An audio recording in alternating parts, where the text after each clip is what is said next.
Hey there, it's Natalie, and I'm here at the farmstead of Gideon and Josephine, where we've been conducting a regenerative design training over the last week.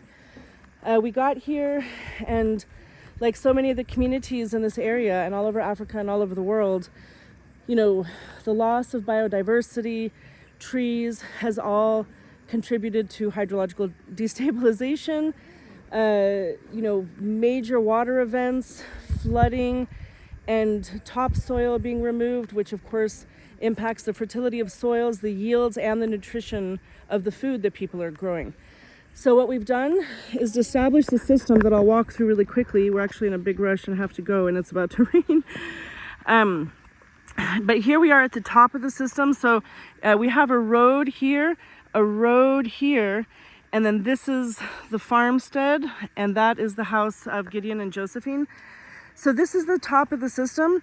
The first couple of days, we did a theory session. This is a training of trainers for World Food Program, WFP, Danish Refugee Council. We also had World Vision and an organization called We World.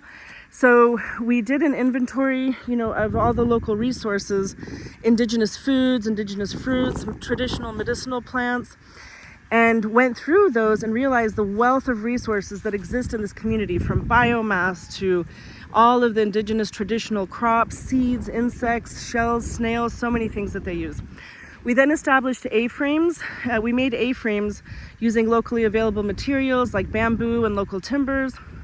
We started here at the top of the system, measured contour lines about every 3 meters, and then started to understand, okay, what are some of the other factors? Aside from the flow of the water, this is the hot sun of the day. This is the evening sun that really starts to desiccate soils and contribute to dry conditions and unhealthy soils that are baking in the hot sun. And this is also the direction of the prevailing wind. So up here we made a food forest with half moons. So here's a half moon. It has a short-term forest and a long-term forest. So what that means is in every half moon, we did a banana tree and a papaya tree. And we've actually done the bananas all on this side so that those will grow more quickly and shade the long-term trees and the papayas. So here we've got like mangoes. This is our banana. This is the papaya tree. And inside we've planted tons of fertility. Because this is the top of the system, we want nutrient sources up here that will passively flow over the rest of the farm. Currently the family's making compost in that little forest, which is great because that's a cool shaded place with lots of soil microbiology, but we're trying to bring that forest here and have nutrients here. So now every one of these half moons can be a compost pile that can also be planted, but that will let that nutrient bleed into the soil. So we've got large half moons. All of them have been planted out, not only with trees but pumpkins, amaranths, cowpeas.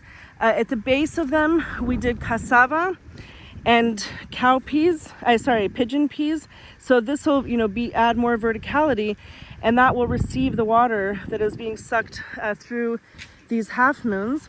This is how the planting is traditionally done. So it's off contour furrows, maize. She is growing beans with the maize, which is good. Now these are half moons. It's our community members. That's Josephine there. Here we did make a kind of modified perma-garden. So it doesn't have a swale for harvesting water, but we made these beds on contour. These beds are dug 60 centimeters deep, packed full of organic material, including nitrogenous material, carbon, and then we planted very bio-intensively. We planted bananas in every corner and papaya trees in the beds, so this will be a little oasis. We've also done sesban across the entire border of this fence to grow a long-term fence. I've got to run because it's gonna rain, which always happens on the last day of our training. This here is a bioswale that leads that leads to a banana circle. This was an existing pit, which was a former toilet years ago. So we planted bananas and papayas, and this trellis, everything has been planted with beans. So this is going to be covered as a green tunnel. And the spillway, you know, everything is also baby proof. So they're not very deep, planted with these materials. Oh my God. And this spillway delivers water into this half moon and this half moon. We don't want the water to reach that bigger swale because we have this road water harvesting swale here that turns water from the road into this long swale, which is also covered with a trellis. And we've done trees every 3 meters, and also cassava and sweet potatoes at the toe of this berm. The entire berm has been applied with compost and leaves from the forest, including some of the soil from the forest. And because this is potentially a huge amount of water, this is a bigger and longer swale that empties out over here. Now, I want everyone to remember, you can have bermless swales, okay? And here's an example of that.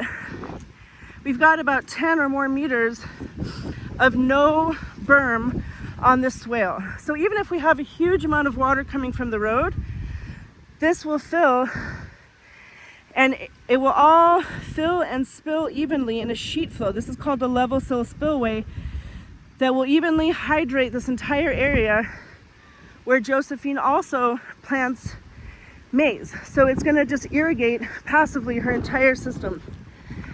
So I've got a cold because we were working all day yesterday in the rain. Everybody was soaking wet. I've made another video explaining more in depth, but this is our system. Two bioswales, 2 food forests. I'll just walk up to the other one as I head to the car. But the opportunity, this is what I call farms with arms, okay? This farm has an arm reaching out to the road. It could be a gully. It could be any source of water flowing right past the farm. And by doing this, we keep the roads dry, we keep the water off of the road, reducing water damage and the need for maintenance. So we're flood-proofing the road while drought-proofing the farm. And then up here is another food forest. And you know, her house is so exposed. So I really wanted to build in a bit of privacy by taking this intersection, planting it out with a forest. And all of the water captured here, which will be thousands of liters, is going to create this soakage zone, as will those swales. And this whole farm will just become more and more hydrated. And it'll feed soil organisms, it'll keep the soil cool and moist, and make the planting more viable. Gotta go. Thank you. Bye.